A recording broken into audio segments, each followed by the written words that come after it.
and just to kick off. So today we're talking about living our African dream. I'm sure many of us have dreams. Well, if you don't dream, I'm not sure whether you live it.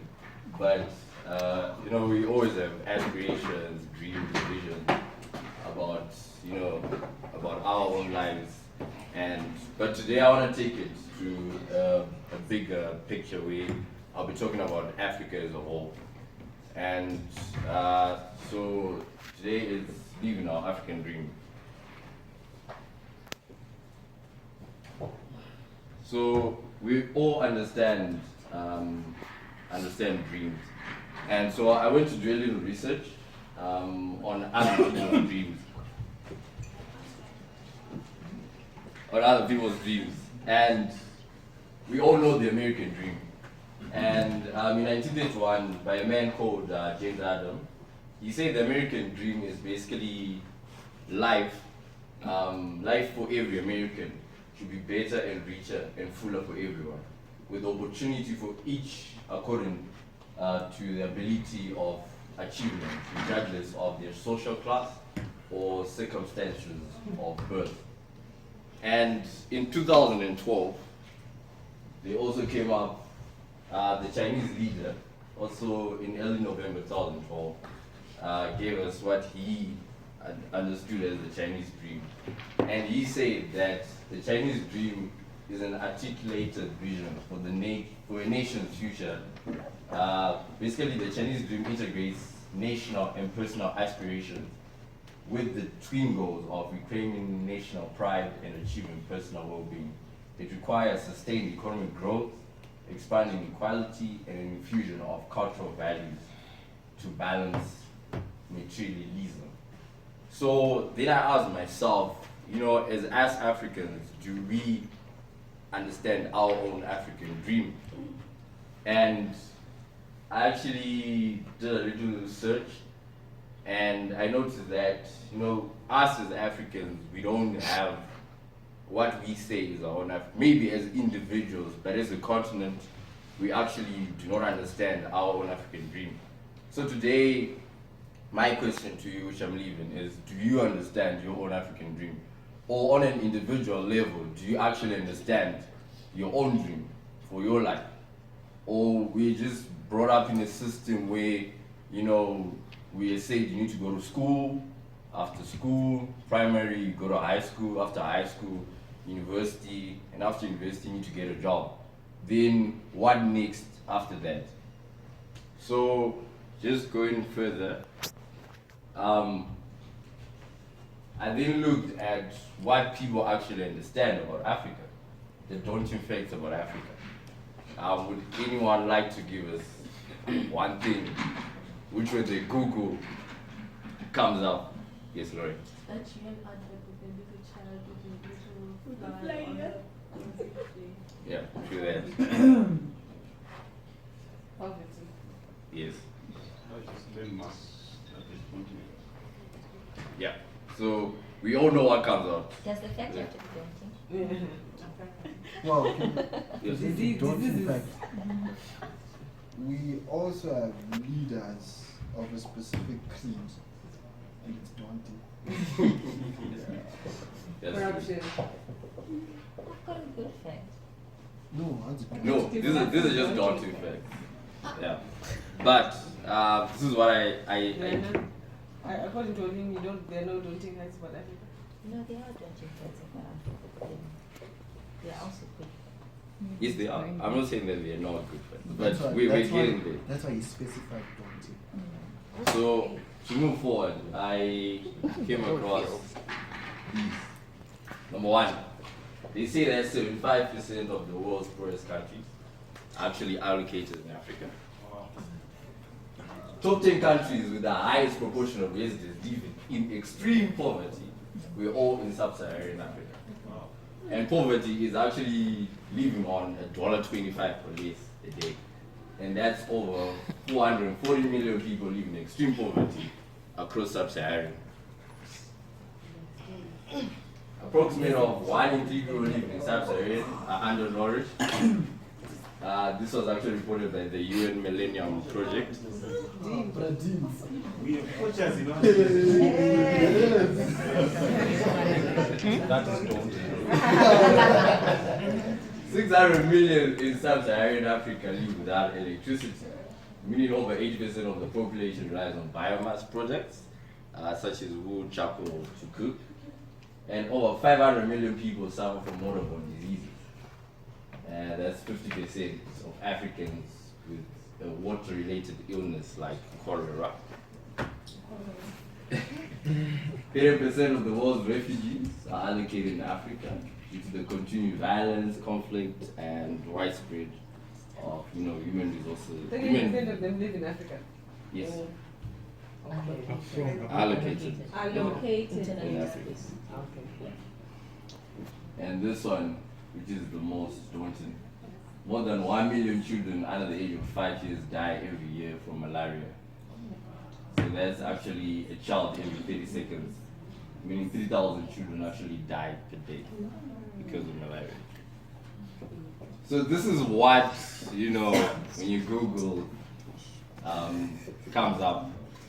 And I then, went to ask myself, okay, so this is what the world knows about Africa.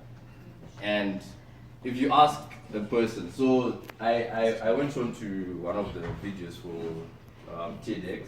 There was a lady who actually went out to do an interview in the UK.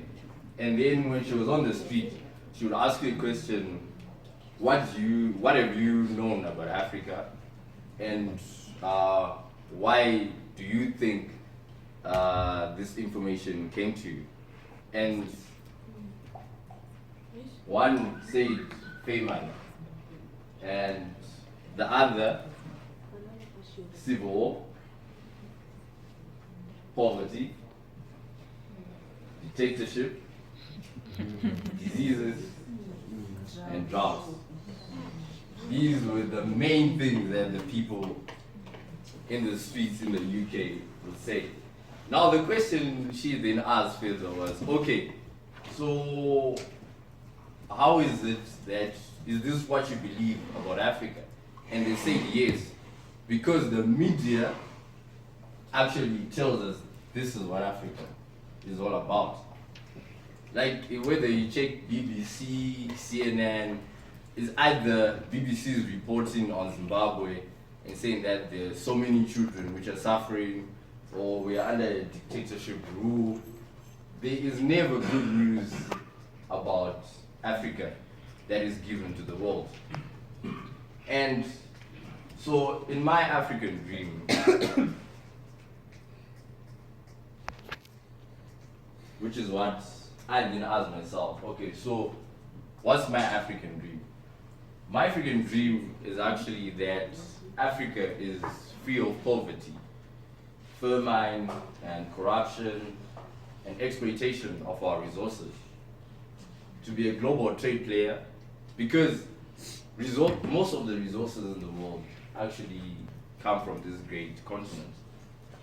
I believe in innovation hubs, in art, science, business, whatever it is, technology, because we do have people who are actually going out and gaining the skills, but then they stay outside, because there's this norm where, we cannot create our own greener pastures in Africa, but people say there are more greener pastures outside. So everyone else, it's a brain drain where people are just going out and not coming back, because they say in Africa, it's the dark continent. There's nothing I can go back home to do. And in terms of exploitation of our resources, we have people who come and do what they do, and they take all the money and go back. We also need to build our cultural brand. If you ask someone in business today, what's our African business culture? We don't have one, but the Chinese do, the English do, people in the States do, but we don't know. Our African cultural brand, we're said to have corruption. People are corrupt, you know, that's how they see us. And the only way to get a deal, you know, I need to bribe someone. That's the Africa we know. That's us. That's what they say we are, you know. So we need to build our own cultural brand, and you know, we need a united Africa with the common goal of developing, you know, from Cape to Cairo. And we need to develop also, I see, you know, developing of our own infrastructure. So this is my African dream and what I see Africa should be. How we get there, it's us actually working together, you know. It's us, you know, actually taking time to understand our history, to understand our different cultures, to understand ourselves with, you know, what we believe as individuals. Because we cannot all be on the same boat if we don't believe in the same things. So, well, for me, that's then became my African dream. Fancy. So I did a little research and I came across a blog called Our African Dream. And each person had something to say about what they believe. And I like this man, Lumumba. He actually says something. Which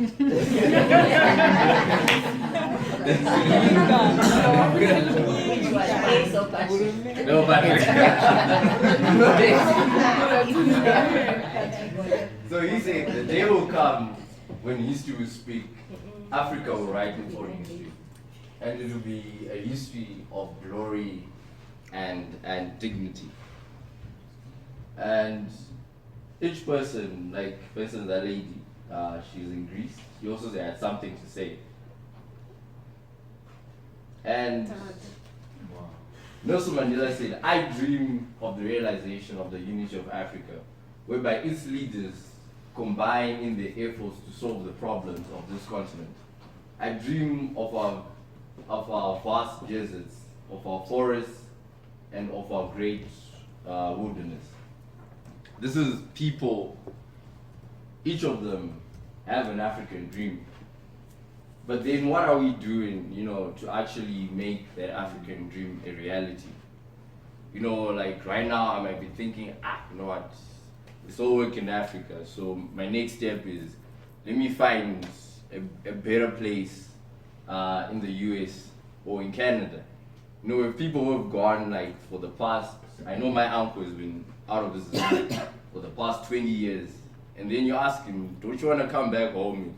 And he's like, you know what, I'm living my good life in Australia. Why should I come back to Zim? You should come over here. So that's you know, that's what I was thinking about African dream. And something interesting, Standard Bank actually, you know, made a focus to see what Africa in 2020 and beyond would be like. And I just want you to think, looking at this, and then picture yourself as an entrepreneur and see that with all these possibilities, where you can, as an African, can actually make money. Because we are in the business of making money. So imagine by 2025, there will be an estimated population of 1.4 billion. And Africans of a working age of 1.1 billion. And 50% of these Africans are said to will believe in the cities. And each, the discretionary household income will be over $1,000. The retail spending to increase to $1.4 trillion. And the collective GDP will be 2.6 trillion. And then you tell me that Africa has no opportunity, where we can't build our own African cultural brand. I believe we can actually make a change.